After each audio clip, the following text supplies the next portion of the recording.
Hello everyone, कैसे हैं आप सभी बच्चे। तो आज की इस वीडियो में मैं आप सभी बच्चों को बीबीएमक्यू एफवाईपी सेमेस्टर थर्ड आप सभी बच्चों का मेजर पेपर 4 हिंदी, ठीक है, इसमें आप सभी बच्चों का जो भी सवाल पेपर में पूछा जाएगा आपके सिलेबस के अकॉर्डिंग, वो सारा का सारा इस वीडियो के माध्यम से पूरा कंप्लीट इंपॉर्टेंट क्वेश्चन बता दूंगा।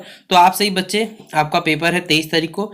23 तारीख को पेपर में आने वाले सारे के सारे सवाल को नोट डाउन करिएगा और अच्छे से तैयारी करिए। बाकी आप सभी बच्चों को बेस्ट ऑफ लक, आराम से एग्जाम दीजिएगा। और सबसे जरूरी बात, अगर आपको ये वीडियो पसंद आता है तो अपने दोस्तों को भी शेयर जरूर कर दीजिएगा ताकि उनके पास भी ये क्वेश्चन पहुंच सके।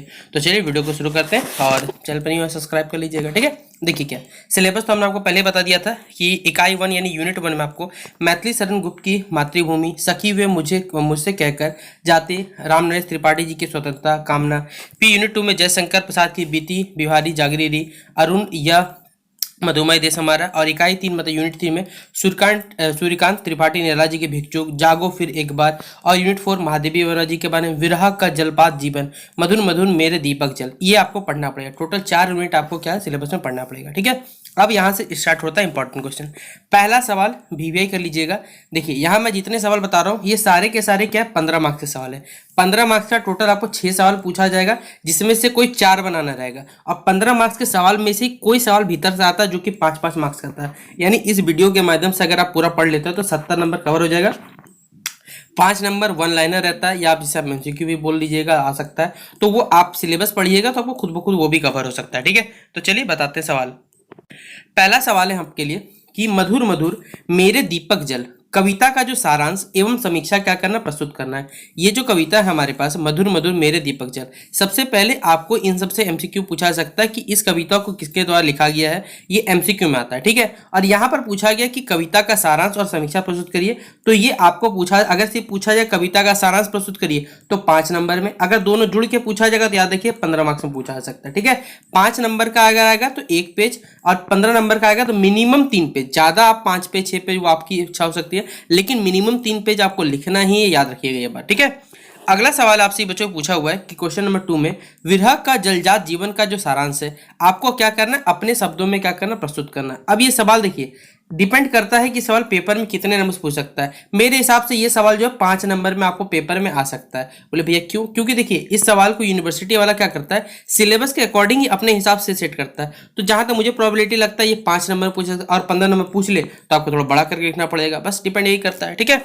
अगला क्वेश्चन नंबर 3 हमारे पास है विरह का जलजात जीवन में जो व्यक्त भाव स्पष्ट हुआ है उसके बारे में आपको यहाँ पर व्याख्या करना है कि विरह का जलजात जीवन में व्यक्त भाव आप स्पष्ट करिए, क्वेश्चन नंबर 3 के लिए। अगला ये क्वेश्चन नंबर देखिए जो 4 है, याद रखिएगा ये 15 मार्क्स में पूछा जाएगा।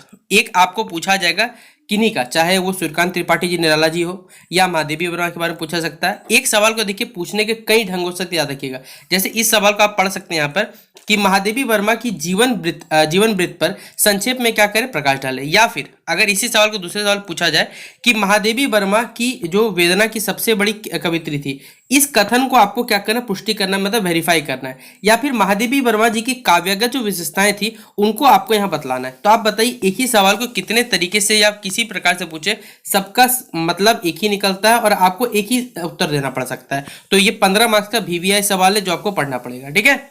अगला सवाल है निराला जी के बारे में पूछा गया है कि सूर्यकांत त्रिपाठी निराला जी का जो संक्षिप्त जीवन वृत्त है उस पर क्या करना है, प्रकाश डालना है। और ये भी सवाल कितने मार्क्स का आ सकता है, 15 मार्क्स का पूछा जा सकता है।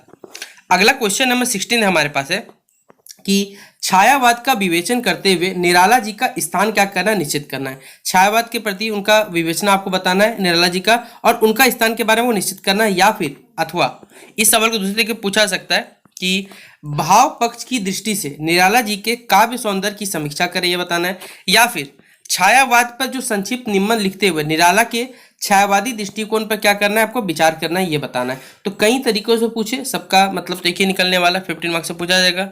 अगला सवाल आपसे पूछा हुआ, ये सवाल भी देखिए 2 तरीके से, यानी अथवा में भी दिया हुआ है कि पहला क्वेश्चन पूछा गया 7 नंबर में कि भिक्षुक कविता का भावार्थ क्या करना है, आपको अपने शब्दों में लिखना है। या फिर भिक्षुक कविता की जो सामाजिकता पर क्या करना है, प्रकाश डालना है, क्वेश्चन नंबर 7 के लिए, ठीक है। अगला क्वेश्चन नंबर 8, ये तो वीवीआई कर लीजिए। जैसे अभी आपको हमने महादेवी वर्मा जी बताया उसी प्रकार देखिए यहाँ पर सूर्यकांत त्रिपाठी निराला जी का सवाल पूछा जा सकता है कि निराला जी का जीवन परिचय आपको क्या करना, प्रस्तुत करना है, या फिर अथवा निराला जी हिंदी की एक अमूल्य विभूति है, उनकी साहित्य जो सेवाओं का आपको क्या करना, परिचय देना है, अथवा निराला जी की जो काव्यगत विशेषताएं हैं उनका समीक्षात्मक क्या करना, परिचय देना है। तो फिर उसी प्रकार कई तरीके से पूछे, सबका मतलब क्या निकलना, एक ही निकलने वाला, और 15 मार्क्स में ये सवाल पूछा जाएगा आपको। अगला क्वेश्चन नंबर 9 पूछा हुआ है कि जयशंकर प्रसाद का कवि परिचय प्रस्तुत करें, यानी जयशंकर प्रसाद जी के बारे में आ सकता है, जैसे हमने आपको बताया ना, महादेवी वर्मा हो गया, सूर्यकांत त्रिपाठी निराला हो गया, तो जयशंकर प्रसाद जी का जो कवि परिचय है उनके बारे में प्रस्तुत करना है यहाँ पर। ये साल 5 या 15 मार्क्स से पूछा जा सकता है, ठीक है। अगला क्वेश्चन नंबर 10 आपसे पूछा है कि अरुण या मधुमय देश हमारा, ये जो शीर्षक कविता के प्राकृतिक पर क्या करना, प्रकाश डालना है, या फिर अरुण या मधुमय देश हमारा शीर्षक कविता के जो राष्ट्रीय भावना इस पर दिख रही है उस पर आपको क्या करना, प्रकाश डालना है। ये सवाल भी 15 मार्क्स का आता है। अगला क्वेश्चन नंबर 11 हमारे पास है, बीती बिहारी जागरी शीर्षक कविता को क्या करना है, आपको इसको समीक्षा करके बताना है। क्वेश्चन नंबर 12 है यहाँ पर, जो हमारे छायावादी कवि जयशंकर प्रसाद जी मूलतः क्या करते हैं, सौंदर्य और प्रेम के कवि माने जाते हैं, और उनका कवि जो है भक्ति छोड़कर आत्मचेतना के गौरव से महिमान्वित रहता है। इसे आपको क्या करना है, प्रमाणित करना है, यानी इस चीज को वेरीफाई कर बताना है कि ये स्टेटमेंट जो बोला गया वो सही है। अगला क्वेश्चन नंबर 13 देखिए कि कवि जयशंकर प्रसाद जी का जीवन परिचय देते हुए उनकी जो काव्यगत विशेषताएं उनको आपको क्या करना है, यहाँ स्पष्ट करना, याद रखिएगा। या फिर इसी तरह पूछा हुआ है कि अभिव्यक्ति अथवा कला पक्ष की दृष्टि से देखा जाए तो जयशंकर प्रसाद जी का जो स्थान है वो आधुनिक हमारे हिंदी साहित्य में बहुत ही ऊंचा है। इस कथन का आपको क्या करना है, समीक्षा करना है, जांचना है, ये बताना है। तो एक ही तरीके, देखिए सवाल दोनों अलग अलग तरीके से पूछा गया, लेकिन मतलब एक ही निकलने वाला है, जो कि 15 मार्क्स में पूछा जा सकता है, ठीक है। अगला क्वेश्चन नंबर 14 आपसे पूछा गया कि जो स्वतंत्रता कविता है हमारे पास, उसकी जो मूल भावना है उस पर क्या करना है, आपको प्रकाश डालना है। या फिर स्वतंत्रता कवि में कवि ने किन भावों को अपनी अभिव्यक्ति होगा, या अधिव्यक्ति नहीं होगा, अभिव्यक्ति का माध्यम बनाया, बताना है कि स्वतंत्रता कवि में जो हमारे कवि जी है उन्होंने किन किन भावों को क्या किया, अपनी अभिव्यक्ति मतलब अपने कम्युनिकेशन में क्या किया, बेसिकली उसका माध्यम बनाया, ये बताना है। अगला क्वेश्चन नंबर 15 हमारे पास है कि कवि राम नरेश त्रिपाठी के जीवन वृत्त पर क्या करना है, प्रकाश डालते हुए उनकी जो काव्यगत विशेषताएं उनकी विवेचना करनी, यानी राम नरेश त्रिपाठी जी का जो जीवन वृत्त है उस पर क्या करना है, प्रकाश डालना है, और उनकी जो काव्यगत विशेषताएं उनका विवेचना करना है। क्वेश्चन नंबर 16 है हमारे पास, मैथिली शरण गुप्त रचित जो सखी है वे मुझसे कहकर जाते शीर्षक कविता का जो भावार्थ है वो आपको क्या करना, प्रस्तुत करना है। ये क्वेश्चन नंबर 16 के लिए आपके पास। अगला क्वेश्चन नंबर 17 हमारे पास है कि मैथिली शरण गुप्त का जो जीवन वृत्त पर प्रकाश डाले और उनका कवि परिचय दे, या फिर मैथिली शरण गुप्त के जो काव्यगत विशिष्ट है यहाँ पर उन पर प्रकाश डालना है, या फिर मैथिली शरण गुप्त की जो काव्यगत विशेषता उनका वर्णन करना है। क्वेश्चन नंबर 18 पूछा गया है कि मातृभूमि शीर्षक कविता में जो व्यक्त कवियों की उद्गारों है उनका क्या करना, आपको परिचय देना, ये बताना है, ठीक है। और ये टोटल सवाल हमारे कंप्लीट होते हैं। 18 सवाल मैंने आपको करवाए जो आपके सिलेबस के अकॉर्डिंग पूछा जाएगा। यहाँ से आप सवाल को कई तरीके से घुमा के पूछे, मतलब याद रखिए एक ही निकलने वाला है, और उसके बारे में आपको लिखना पड़ेगा। मिनिमम मैंने बोल दिया 3 पेज लिखना है।